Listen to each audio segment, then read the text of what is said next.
Hey everyone, I'm James and welcome to my channel. And today I'm going to discuss a little bit about the return of drum brakes to electric vehicles. Now, I got this question a couple of weeks ago from one of my friends, and at the time I was quite a bit stunned by the question, and then as I thought about it I realized that yes, that is true. Most low-end electric vehicles nowadays actually have more drum brakes, especially on the rear axle, and some have all round. And that raised the question to me as well as to why exactly this is. I did explain it at the time to him because it quickly hit me why this is.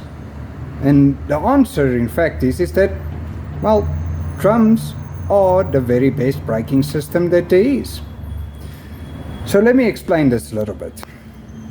Let me just swap over this quickly. So as you can see here, I've got both braking systems disassembled here, and I'll be explaining a little bit of the advantages and disadvantages of each. Let's start with disc brakes. So the whole reason why disc brakes became so prevalent is actually for one simple reason. They are able to get rid of heat very, very efficiently. And this is for many reasons, but the main ones being that you can put vanes in it, which increases the surface area.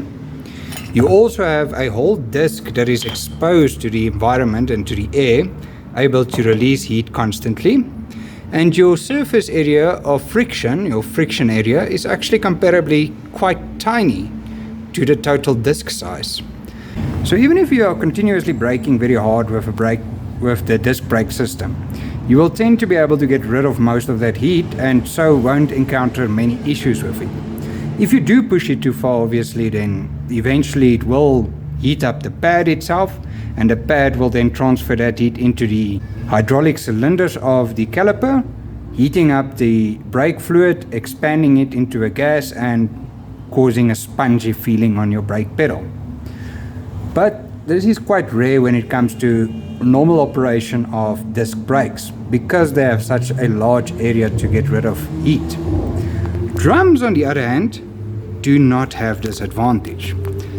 As you can see, this drum has a comparably large surface area for the friction, but it also has, let me get some light here. But as you can see, it also has quite a large area where the linings make contact with the disc. Far more than half of the inside of the drum actually makes contact with these linings. And these linings, they do create a lot of friction. And that friction turns into a lot of heat. And the problem with drums is the inner area that they have, that is used as a braking surface, is pretty much the same size as the outer area.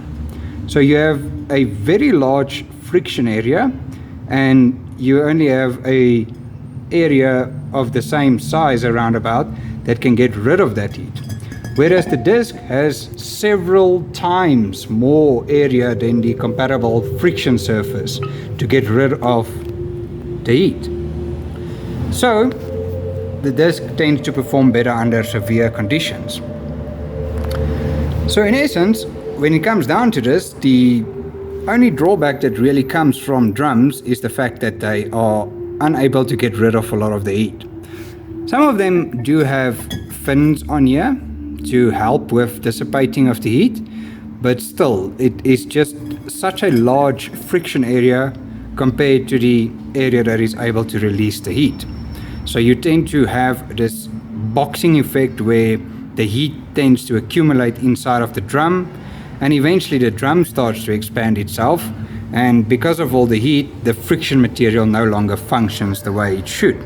And then you have a situation where the brakes simply stop functioning. So from the perspective of an electric vehicle, this is a great advantage, because for the same size, you can get a much larger surface area that you can use as friction area.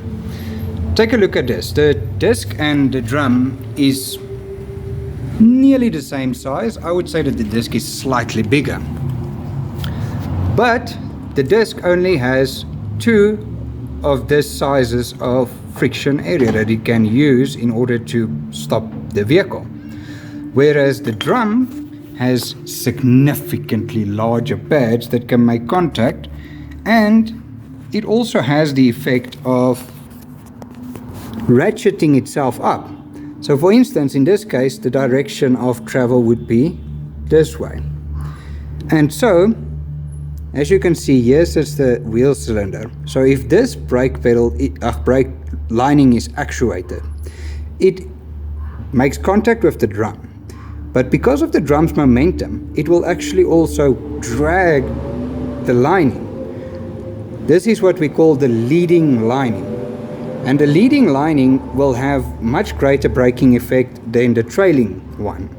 And the reason for this is, as I said, the disc the drum will force more friction, and that will force the direction of this upwards. And as you can see, the mounting point where it connects over here is far below that point. So it will self-actuate itself in. And thus it does require springs to retract it in the event that you don't need the brakes anymore. And this is where the other advantage comes when it comes to electric vehicles. Because of these springs pulling back the drum linings, the linings stop making contact when you are not using it. Whereas with discs, on the other hand, you always have a constant amount of friction that will always be dissipated on the disc, no matter if you are actuating it or not. And there is good reason for this, because the disc is exposed to the environment, it rusts quite quickly. And in order to avoid the rust from becoming a problem, it is best to always have a little bit of tension on the pad itself to ensure that the disc does its self-cleaning. This unfortunately comes with the side effect that there's always energy loss no matter what you do when it comes to discs. So even if you are not using them, they are always constantly parasitically drawing energy from the vehicle, which in the case of electric vehicles is not what you want, because you want to have the rolling efficiency as high as possible when it comes to electric vehicles. And this is because electric vehicles can regenerate its energy. And that's where the other advantage comes of drums on electric vehicles. Because electric vehicles tend to brake themselves with their own drivetrain, there's actually very little that the drum or the brake system has to do in order to bring the vehicle to a halt.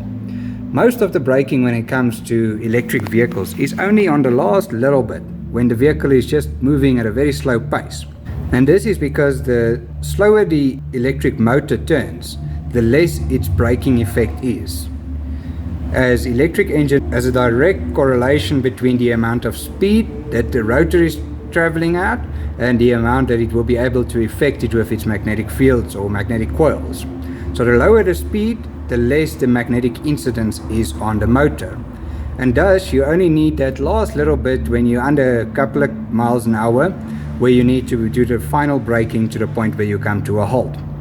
And that is where drum brakes are excellent, because you only use them for that little bit.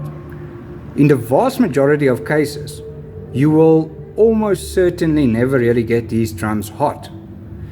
And in the event that you do need brakes that is very sharp, the drums will actually be very sharp at that point, which is quite interesting because of the drums being so much more of a compact unit and has so much more friction area. So you can get away with a much smaller drum and have still great braking ability in the case of emergency, and in the case of not having any emergency, it doesn't constantly steal energy from your vehicle. So that is one of the great advantages of the drums. Another great advantage of drums is because they are enclosed. As you can see here, there is a backing plate behind this, and the drum runs in this little area here. So there's a relatively small amount of moisture that can really get into the drum itself. And so you would have the drum have much less rusting inside of it when it is not being used. So you can literally drive for very long distances and use very minimal braking, and that will keep your drum inside clean.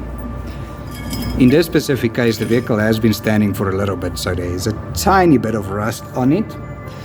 This is unfortunately unavoidable, but compared to the disc, there's this little tiny spot here that is rusted, and this vehicle has been standing for weeks. This disc, on the other hand, I took it out of a car yesterday, and it was only a little bit humid last night, and the humidity rusted this disc so much in one night. It is quite ridiculous. The part facing to the ground had less rust on it, but still, it rusts very quickly. And this is because the surface area is constantly being cleaned of oxide. So when you are braking on this thing, you are constantly creating a surface area where the interaction of oxygen and iron is extremely quick. So this will always start to rust much quicker than what a drum would rust in. And therefore, you can reduce the amount of drag that will be created by rust. And lastly, the very final advantage that drum brakes have far above disc brakes is the fact that they are actually environmentally friendlier. And this is because they are in an enclosed container. So as you can see here, this drum, I haven't cleaned it off or anything. This is just how dirty this inside of it is. And there's a lot of dust that has accumulated inside here. And the advantage of that is all this dust is kept here. So when you take the vehicle to be serviced and the brakes are replaced, at that point you can take out most of the dust that was ever generated by the drum system, and it does not end up in the environment. So you can then properly dispose of the dust, whereas with disc systems, they constantly give off micromaterials, and those micromaterials tend to accumulate in the environment, and unfortunately they are very bad for human lungs, or well, any lung for that matter. But humans are starting to become more and more concerned about the fact that their lungs are being damaged by the fine particles created from disc brakes. So in essence, this saves a lot on the environmental impact that it has on the environment compared to what a disc system will do. And it reduces the amount of energy that you'll need to recharge your vehicle constantly. So overall, it's a win-win, because less energy needed to be input means less energy needs to be created, and thus less environmental impact overall from the vehicle. The other great advantage of drums is they are exceptionally easy to make them handbrake friendly. In this case, as you can see here, there's a little pin here, and this pin is actuated by a cable which just pulls out the linings and pushes them against the drums, which allows the drums to actually have a very compact handbrake system in comparison to a disc system. Now, in the case of discs, you do get discs that can, or calipers that can have locking mechanisms in them. VW is especially a very big fan of that. They've got plenty of their cars that actually come out with ratchet handbrakes on the rear while still having discs at the rear and no drums whatsoever. But even them, with their ID4, they brought out drums on the rear because it's cheaper, it's more environmentally friendly, and it is less parasitical on the energy that is required for moving the vehicle. So overall, it's a win-win to go back to drums in terms of electric vehicles. It's quite interesting. So I hope that gives you a better understanding of why drums are being preferred over disc systems these days when it comes to electric vehicles. Thanks for watching, and I'll see you next time.